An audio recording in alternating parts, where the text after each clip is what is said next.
जिंदगी ने मुझे क्या दिया? एक नाकाम माँ, नाकाम बीवी, शौहर को मुट्ठी में लेने के चक्कर में अपनी मुट्ठी में रेत ली। खाली हाथ रह गई मैं। काश ये सब कुछ मैंने पहले किया होता, बहुत पहले अपने बेटी को अपने होने का यकीन दिलाया होता। जो आज मजबूरन करना पड़ रहा है, पहले ही अपनी खुशी से किया होता। कितना सुकून मिल रहा है आज सरियाब की यूं लाड उठाते हुए। काश ऐनी की जुबान दराजी को उसका हक समझकर कबूल कर लिया होता मैंने। काश।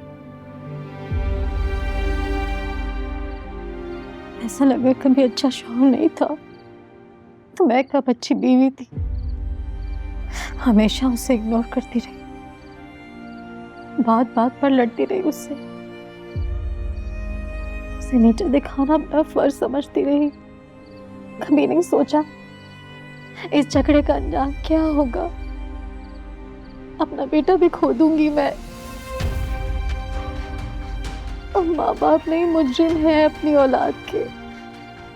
अपनी खुदगर्जी, अपनी अना, अपनी पसंद नापसंद ने हमें अपने बेटे का मुजरिम बना दिया है।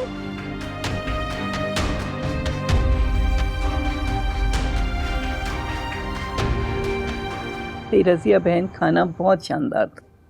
जब तक सफिया हमारे घर में थी इतना अच्छा पकाया नहीं कुछ। अब ये सब कुछ कैसे? आंटी खाना मैंने बनाया है, अब मैं आपको मजे मजे के खाने बनाकर खिलाया करूंगी। हानिया, तुम्हें भी कुछ पकाना आता है? जी नहीं, अच्छे खाने पकाना और खिलाना सिर्फ नईमा का शौक है। भाई नईमा तो ऐसे ऐसे खाने बनाने लग गई है कि हम खुद हैरान है। पता नहीं टीवी पे क्या क्या देखती है। ऐसे ऐसे खाने जिनका नाम भी हमें नहीं पता। Very good. नईमा के हाथों में वैसे जायका तो डेफिनेटली है। अभी आपने खाया ही कहाँ है मेरे हाथों से। चलो, जो खाया है हमेशा याद रखूंगा। Thank you sir. हानिया, तुम क्यों इतनी खामोश हो? अब तो सारे मसले मसाइल हल हो गए, बुरा वक्त तो चला गया।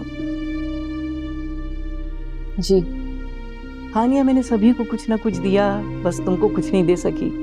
तो ये तुम्हारे लिए गिफ्ट है, इस घर की फाइल। इस घर की फाइल? ये क्या कह रही हैं आप? सानिया, ये नूरे की तरफ से आपके लिए गिफ्ट है। अब आपके वालिदैन को इस घर से कोई बेदखल नहीं कर सकता। आप इस घर की मालिक हैं और इस घर का किसी भी ट्रस्ट के साथ कोई ताल्लुक नहीं। बहुत बहुत शुक्रिया बेटा, ये तुम्हारा एहसान है हम पर। ये मैं मर के भी अदा नहीं कर सकता। अरे नहीं फजल भाई, आपको एहसानमंद होने की कोई जरूरत नहीं, बल्कि हम तो खुद आपसे एहसान चाहते हैं।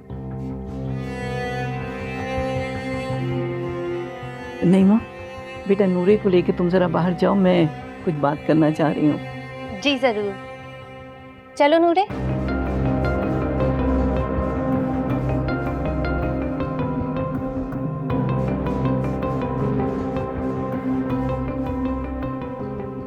जी बेगम साहिबा, क्या बात है, फरमाइए। आपसे एक दरखास्त है कि इस जुमे को असर के बाद मैं सीरत की बारात लेकर आऊंगी। आप हानिया को दुल्हन बनाकर तैयार रखिएगा, मैं अपने साथ ही रुखसत करके ले जाऊंगी।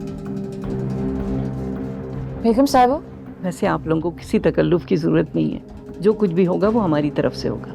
भाई ये तो खुशकिस्मती है हमारी। बिल्कुल नहीं, ये नहीं हो सकता।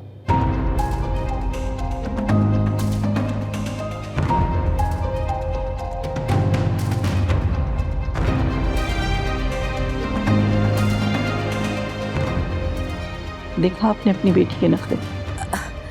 नहीं, वो बस शुरू शुरू में ऐसा होता है लड़कियों के साथ। आप फिक्र न करें, मैं समझा दूंगी उसे।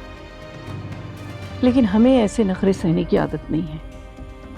अगर आपको ये रिश्ता मंजूर नहीं है तो ये घर और वो पार्लर। अरे नहीं नहीं, ऐसी कोई बात नहीं। मैंने कहा ना, हम समझा देंगे, आप फिक्र न करें। काफी समझदार हैं आप।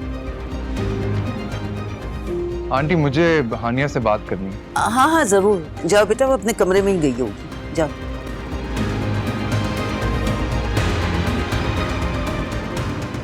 देखिए फसल भाई, रजिया बहन, जीरक को हानिया से मोहब्बत की बहुत बड़ी कीमत अदा करनी पड़ी है, और वो सब कुछ मेरी जेब से गया है। ये घर, वो पार्लर, ये सब कुछ मेरी मिल्कियत है, जीरक की नहीं। मेरे ख्याल से आपको ये बात समझ में आ गई होगी।